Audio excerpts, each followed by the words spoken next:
Byline Audio.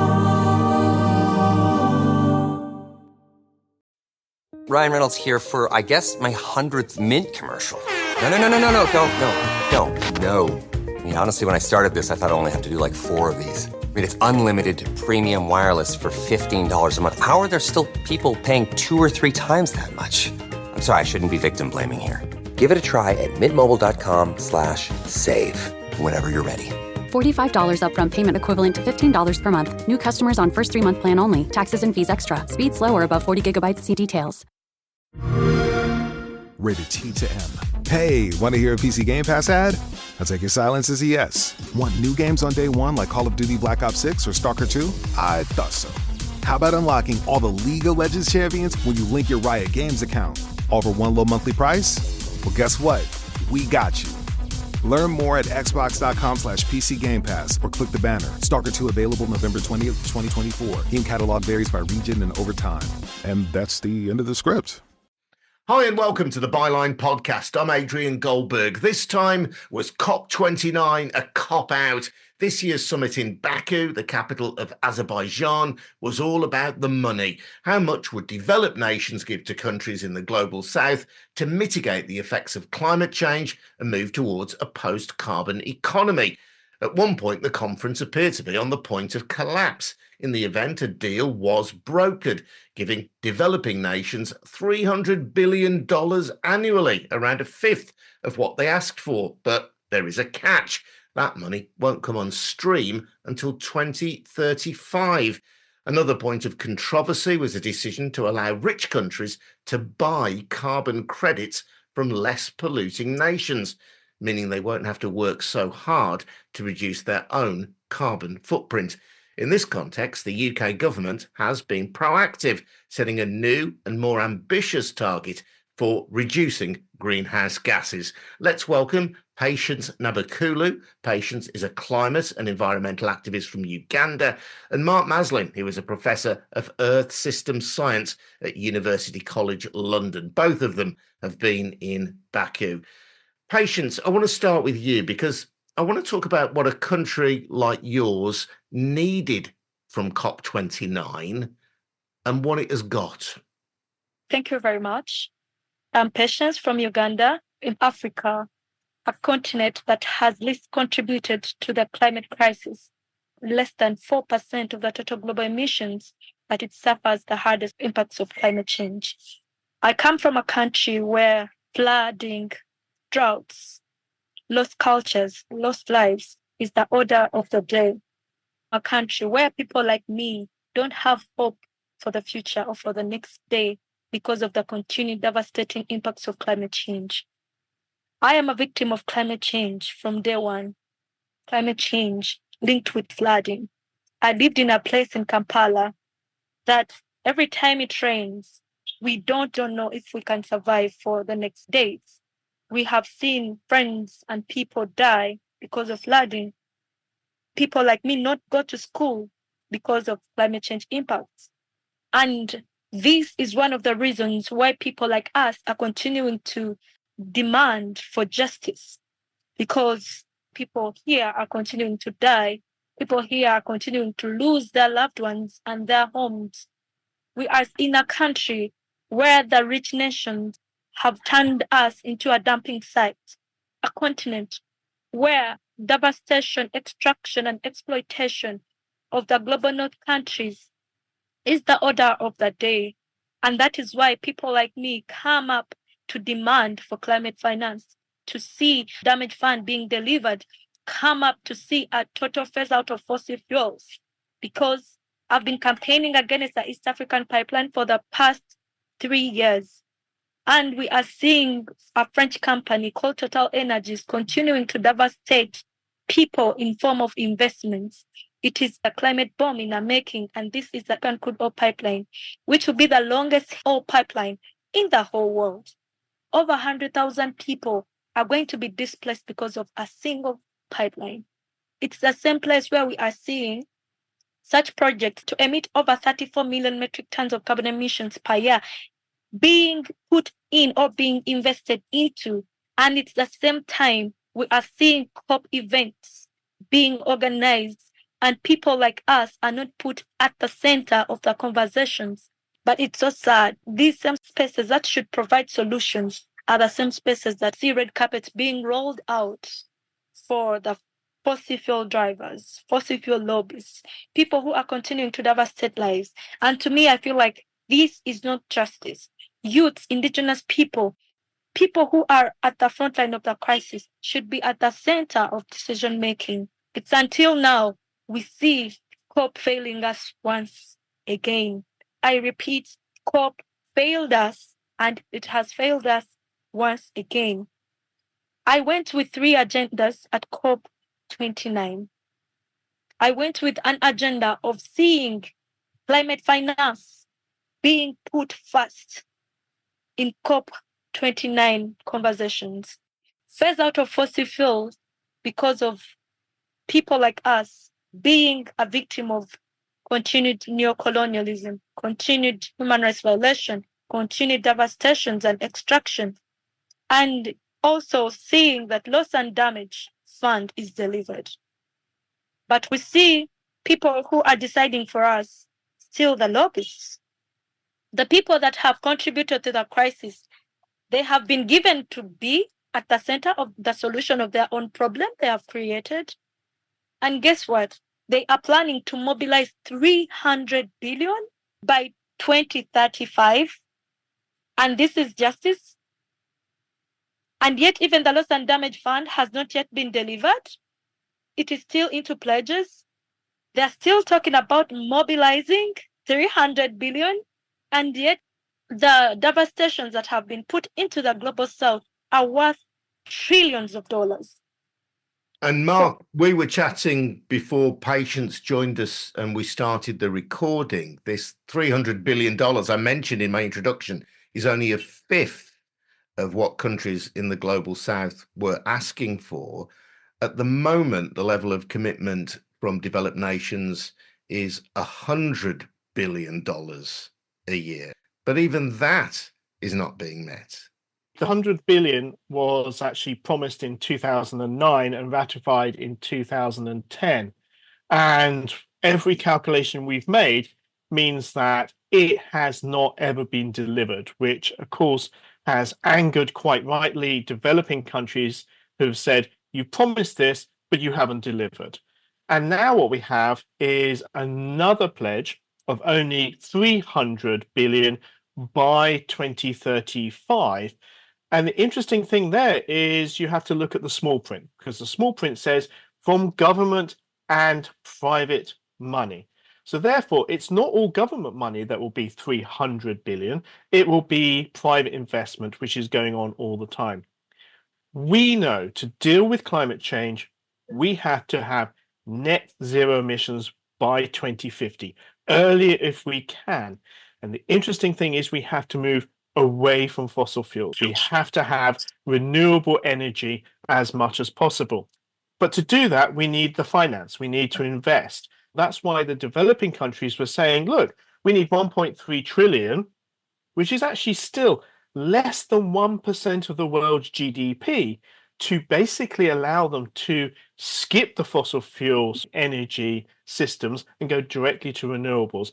So in many ways, this COP was a deep disappointment and I would say a failure. And I mentioned the carbon credit scheme as well. That was a subject of much controversy. Countries like New Zealand saying that they can only meet their targets if there is a carbon trading scheme in progress. How does that work and how effective is that likely to be? So carbon trading has worked very effectively within regions. So for example, if you look at Europe, the emission trading scheme has actually driven down emissions very quickly. What they're talking about is trying to do this on a much more global scale and being able to actually get countries that can decarbonize quicker. For example, countries like the UK, which has already shifted a huge amount of our energy to renewables. So we can then trade between countries. So those that are moving faster can actually help other countries keep up. But it's always open to interpretation. And of course, the problem is that it allows certain countries to delay. And again, we have to actually step back because the geopolitics have now completely changed from, say, last year in Dubai with COP28, because we now don't have the USA, and we don't have them leading, and we don't have their support. And of course, they're the largest economy in the world. So there is a real issue going forward. Patience, Mark mentions there that the last COP was in Dubai. This COP was in Azerbaijan. They're both oil producing countries, reliant for their wealth on the continuation of fossil fuel. How serious did you feel that the Azerbaijan government was about seriously dealing with climate change when you were there? Well, I want to be honest. Even when I entered Azerbaijan, going to this conference, it had, like it was solidarity for a green world. So they don't believe in it. They are just standing in solidarity with other people. This was a clear statement that they really don't care about climate change. So this was the slogan they used, solidarity. Yes. For a green world, but solidarity isn't the same as moving towards a greener world. No, to me, when I saw it, I was with my friend and I'm like, okay, this guy is solidarity. Okay. And also coming from Dubai to Azerbaijan, we all know these are all oil and gas projects and they're being given to organize a climate conference. This is more like hypocrisy. And also when you look through how everything was organized, we were not allowed to do like actions before we register them. And at the end of the day, we did not have to mention names. We did not have to mention company names, your country names. I also want to be very, very clear about COP. COP has turned from a climate conference to a business conference. This is what I see. Seeing over 1,700 fossil fuel lobbyists in this space, these lobbyists were almost more than 30 representations, country delegations. It's too much. It was a toxic place that I cried sometime because I realized that the global north will never realize their mistake, because at the end of the day, they actually don't want to even commit to climate goals because they're talking about, oh, we lack political wills and all these things. We need to see people step up in these conferences, not to make us feel hopeless. Otherwise, COP should stop, because we don't have the reason as to why we come to such an event and come out crying. Me, I feel like the climate crisis has to be treated like a crisis. It has to be treated with urgency. Pledges that run to 2035. This is unjust to countries like us who are already experiencing the climate impacts right now.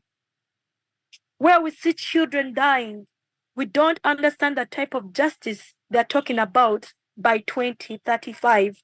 These are pledges that have been put up to give them room to continue with their dirty investments. I think you have to look at the COP meetings very broadly. The first thing is that if you look at the Paris Agreement, which was 10 years ago, that was incredibly important, because what it said was the countries of the world were going to limit climate change to 2 degrees with an aspirational target of 1.5 degrees. Now, the interesting thing is that 1.5 degrees was because of an alliance between the small island nations, the EU, who then pushed it through in Paris. So the geopolitics is not south-north versus each other. It is different components of it. The last 3 COPs have been in oil and gas nations. Egypt was a complete failure. I would say Azerbaijan was a complete failure. But really interestingly, Dubai, they came out with the first major phrase, which was, we, the leaders of the world, are going to transition away from fossil fuels in a just manner. Now, that's huge. So again, it's unpicking that not all fossil fuel countries are equally bad. But it is very clear at this COP, Azerbaijan wasn't interested in making any major statements, and the Saudis basically spent most of their time trying to unpick everything that's agreed beforehand and trying to actually undo all the good work. So we're looking at some complicated sort of like geopolitics. And again, in the last week, everybody had given up on this COP and was already talking about Brazil and the 10-year anniversary of Paris. Yes, when we talk about Dubai, as said that there was commitment to a phase out of fossil fuel, right? In a transition way. But it's still after COP28, we see more investments in fossil fuels. So it was more like a statement. And to me, leading from COP28 to COP29, there was no change because when you look through 2024 is yet to be recorded as the hottest year because of the continued investments of oil companies. And also, what is so sad, if we are talking about a transition, there should be no new oil and gas projects assigned to Completely process. agree. We all completely agree with you, Patience. In the UK, we agree we are stopping all new oil and gas. Absolutely. But that has to be every country in the world. It has to stay in the ground. Yes, it has to stay in the ground. But also, governments like the UK should also commit to the loss and damage fund by implementing their pledge. Right now, we are talking about climate finance, but loss and damage fund is still into pledge.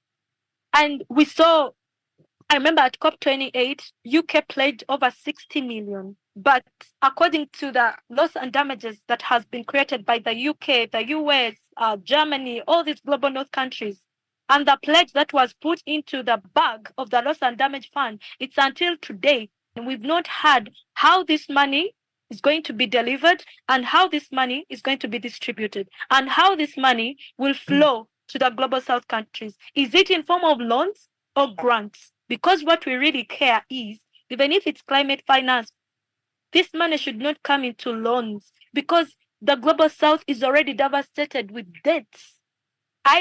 Me from Uganda, I'm paying for the colonial debts that my ancestors left. It's until today I'm still paying these debts. Why don't they cancel that debt? If at all they really care about even the single pledge they are doing right now. I want to be honest, the climate crisis, it's almost a fight between the rich and the poor because the rich are continuing to devastate the poor, are continuing to kill, are continuing to displace, are continuing to make the poor lose even the single thing they only were attached to. And I'm seeing this every day here. I said it's constructing the East African Crude Oil Pipeline. Over 100,000 people will be displaced by this single pipeline. And we are seeing promises of, oh, Uganda will develop through this pipeline, or Uganda is going to have jobs. These are all fake lies. Because when it comes to jobs, these are temporary jobs. When it comes to development, we have seen countries like Nigeria. Look at the Niger Delta, it's all finished because Shell exploited them to a point of nothing and they didn't grow. We didn't see any development. And these are the lies that are being brought down in the global south because of selfishness. I feel like COP events, the global north, they have lost their hearts towards the people. It's high time everyone woke up. Let us kill the colonialism. Let us decolonize. And the form of decolonization, we talk about also the funds. Even if we look at this climate fund, it is a colonial fund. Let us decolonize everything. Let us warm our hearts and feel love for other people. Mark, you've touched on the geopolitics of this. US President Joe Biden said, despite the criticisms that you and Patience have made, that the world is now a step closer to achieving its climate goals. But of course, he is shortly going to be replaced as US president by Donald Trump, who has encouraged oil companies and fracking companies to drill.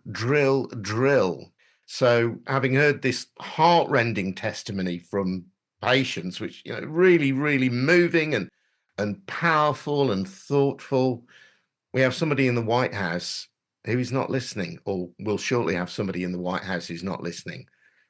Where does that leave the future of COP summits like this?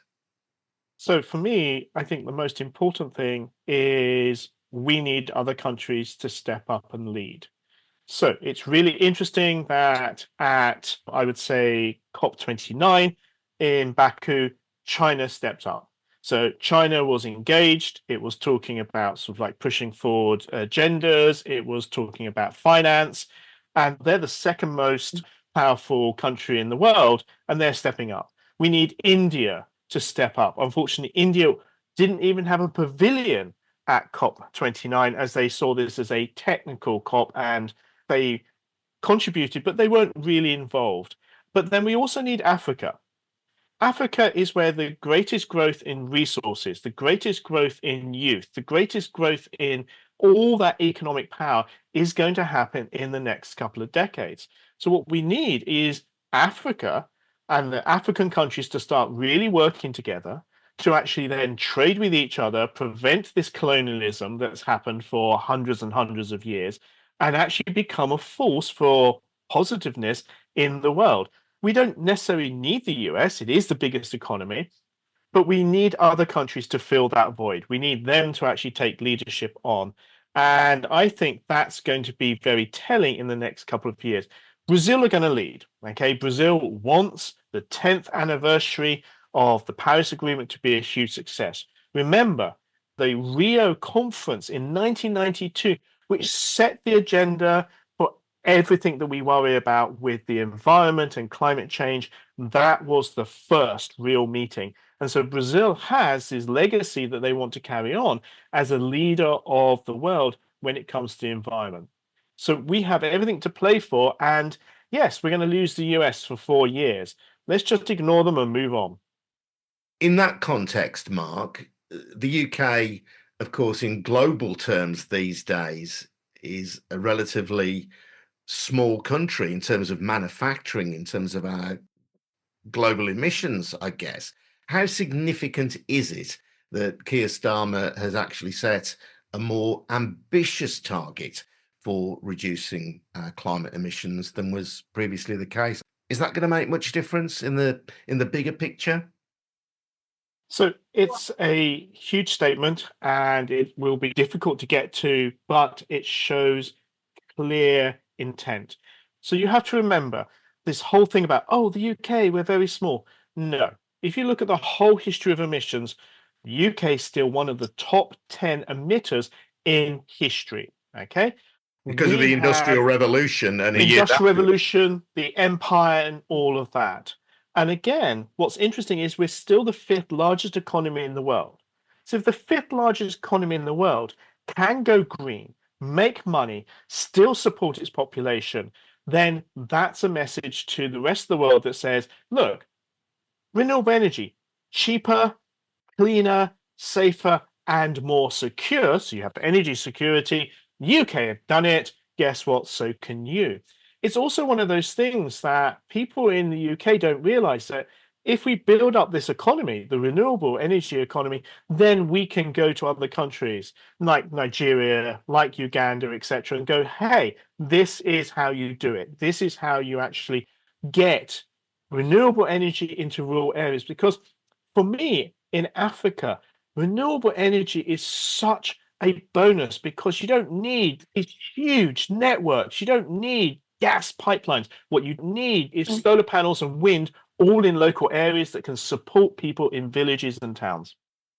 Let other countries not think because the US has dropped out, they should drop out. Everyone has equal responsibility when it comes to having the climate crisis. It's high time these other countries step up and fill this gap.